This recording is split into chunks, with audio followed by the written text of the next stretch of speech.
Lai tu slavēts Jēzus Kristus, miers un labums. Šodien ir Kristus ienākšanas Jeruzaleme vai Palmu svētdiena, un tas nozīmē, ka naktī no piektdienas uz sestdienu bija trešais, var teikt, kārtējais nakts krustaceļš vai arī ekstremālais krustaceļš, ko Latvijā gan ieveda, gan organizē tēvs Ilmārs Tolstovs. Un es dažus vārdus gribēju pateikt par šo krustaceļu. Es kopā ar savu dēlu un vienu no brāļiem, brālis Luterāns, piedalījos trešo reizi. Man vēl bija doma, varbūt šogad komandu savādāk nosaukt, bet es domāju, ja Marijas bērni mums 3 gadus iet, tad arī paliksim Marijas bērni. Pieregistrējamies vēlu, man liekas, otrdien, jo patiesībā es gaidīju vēl brāļus, un bija dažādi apstākļi, kad gribēju, bet apstākļi arī bija patiešām ļoti nopietni un stipri, kā nesanāca piedalīties.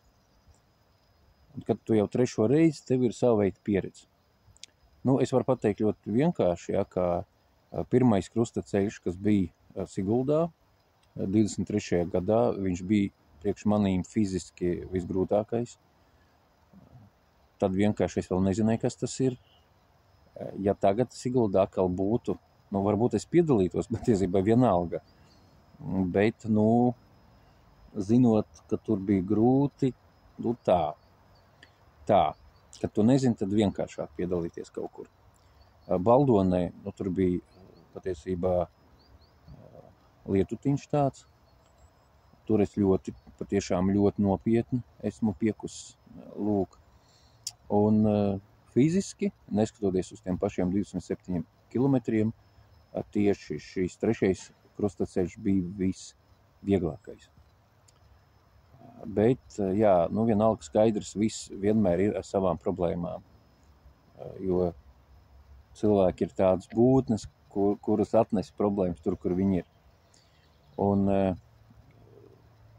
ļoti patiesībā, es domāju, labi bija, ka tēvs Ilmārs arī aicināja cilvēks, vispār piedalīties, tādēļ neskriet to maršrutu, necensties būt visur, bet patiešām iziet vismaz kaut kādu varbūt daļu, jo patiešām tādu veidu krustaceļš galvenais piedalīties, sajust to atbilstoši spēkiem, tur nevajag forsēt, var paskatīties un tā tālāk. Lūk, jo kopumā mēs skatāmies, ka vispār, grūti pateikt, pēc gada, pēc 2 gadiem, cik tur to pazīstamo seju, izņemot galveno organizatoru, bet mainās cilvēki, man liekas, tur to veterānu komandu ir maz. Un ko es gribēju teikt, Siguldā mēs esam pabeiguši maršrutu, es nezinu, kādi mēs bijām, bet mēs visi bijām laikā, tur izpildījām un tā tālāk. Es atceros, mēs pagājām garam vienam punktam, atgriezamies. Baldonē mēs jau nepabeidzam, oficiāli nepabeidzam, tādēļ tā mēs pabeidzam, jo uz beigām viens brālis tad izstājās, un mēs arī nevarējām iekļauties laikā. Tāpēc tagad Salaspilī patiešām bija šīs laiks līdz 5, un tas ir ļoti labi, manuprāt, jo tas dod iespēju visiem iziet to krustaceļu. Jo, ja tev ir tas laiks, kura vajag iekļauties, tas ir grūti, fiziski, lūk. Un arī šeit, principā, mēs pabeidzam, mēs izgājam visu maršrutu, bet, vienalga, mēs neatradam 2 punktus, vienalga neteikšu kādus, bet man arī tas tā, ļoti man bija tā dīvaini, brāļiem, dēlam tā vienkāršāk, ne dīvaini, Dievs runā dažādos veidos. Bet mēs izgājam visu maršrutu, un uz beigām arī nebija jau saprotams, tikai mēs bijām baznīcā, bet pat jau nezinājām, kur pateikt, ka mēs esam atnākuši, lūk. Un kas man patikās šoreiz, patiešām tādēļ fiziski man nebija grūti, īpaši, un kas man patikās cilvēki stacijās. lielākā daļa, man liekas, varbūt ir īpaši tie salaspīlieši, jo tur bija dažas vietas, kas bija, man grūti tā noformulēt, ne tikai ļoti atvērti, mīļi, labi, tur bija kaut kā vienkāršāk. Jā, vienkāršāk caur to kaut kādu komunikāciju ar tiem cilvēkiem. Jā, jo, piemēram, bija punkts, kur tev arī sasēja kājas, un tev tur vajag pārvietoties. Pagājušo reizi bija arī Baldonē tāds punkts. Studenti, kristīgi, ja to ir darījuši, bet tur bija daudz grūtāk, daudz sāpīgāk, kaut kā daudz tur, šeit uzdevums tas pats, līdzīgs, bet mierīgāk un kaut kā vienkāršāk un savādāk. Jā. Jo kopumā, jā, tagad var redzēt, ka ir tāda kā atkārtojuma. Jā, piemēram, Siguldā pirmā no stacijām bija uzdevums, vienā no pirmajām, ne pirmā, varbūt otrā, kā bija, vajadzēja taisīt krustus pašiem, un tad katram bija savs krusts. Šeit vienu devus komandu jau gatavo, kas arī ļoti labi, jo mēs to krustu izgājam, no visu to ceļu brālis izgāja šo krustu. Jā, tā leikšana ir bijusi. Šoreiz kaut kā vismaz es arī labāk sajūtu to, kā sasaist starp stacijām. Jā, jo patiešām tas ne tikai ir vienmēr, bet caur to, ka tajās stacijās pārāk daudz kaut ko sagudro, tev izkrīt stacijas jēga patiesībā. Jā, atkal visinteresantākais, jā, 6. punkts. Priestera zvanu prasa, vai mēs tur bijām. Pagājušo reizi cilvēki no 6. stacijas zvanīja mums un prasīja, kāda komanda ar mums kopā, teiksim. Jā, es domāju, Svētais Gars var arī atklāt, arī kādas komandas tur piedalās, jo 2. gads tas pats principā, jā, ļoti interesanti, jā, tādēļ, jābūt arī kaut kādai kārtībai tādai tur iekšā. Lūk. Jā, un kaut kā, nezinu, es tā aizdomājos, ka pēc krustaceļa, es domāju, es nākošu reizi neiešu, jā, jo,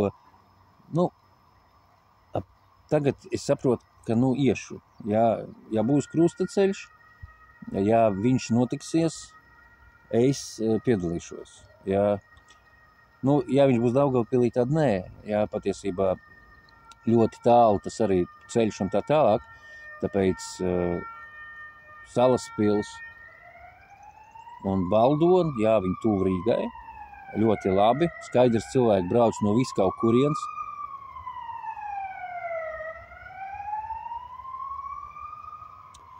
Brauc no visu kaut kurienes, jā, un Sigulda, bija gabaliņš no Rīgas. Es atceros to ceļu atpakaļ naktī, man vēl tad vakar no rīta bija mācības Rarzī, un pirmā nodarbība bija eksāmens. Un paldies Dievam, viss kārtībā nokārtoja. Lūk, jā, bet tagad, es iešu, un arī brālis teica, priekš mums tas ne tikai kļūst par tradīciju, jo mēs dažādi izdzīvojam gavēni, un patiesībā šī aktivitāte, arī fiziska aktivitāte, jo mēs dzīvojam laikā, kad ļoti daudz runā par garīgo, it kā to gavēņu pusi, un aizmirst par to fizisko. Lūk, bet man vienīgais ieteikums, bet tas, man liekas, ir pietiekoši arī grūti, es sāku domāt, jā, ka, jo visi jau, jā, jautājums ir resursos, un cik ir to brīvprātīgo, ko var iesaistīt tajā visā, jā, bet, taisīt tematisko. Ņemt kaut kādu problēmu, tur kristiešu vajāšanu, piemēram, jā, un tad iziet šo tieši kristiešu vajāšanu, kaut kādu vardarbību, jā, karu, kaut kādas tieši problēmas, kuras caur rožu kroņu noslēpumiem, Kristus ciešanas noslēpumiem mēs varam pārdomāt, jā, lai tas nav šīs tradicionālais, parastais krustaceļš, patiešām vēl ar tādu papildus dimensiju. Un tad, es domāju, būtu arī ļoti, ļoti uzrunojoši un labi, kā ekumeniskām, jā, tur arī jau raksta scenāriju un līdzīgas lietas, jā, tur notiek. Bet, tas jau ir jautājums, jā, jo tēvam Ilmāram, uz kura pleciem visi tie naktas ekstremālie krustaceļi ir, es domāju, nav vispār vienkārši organizēt tādu pasākumu, teiksim, jā, nopietno un un vajadzīgo, manuprāt, teiksim, jā. Lūk, tāpēc, ja Dievs dos, nākošreiz arī kaut kur tiksimies nakts krustaceļā, lai to slēdz Jēzus Kristus, miers un labums.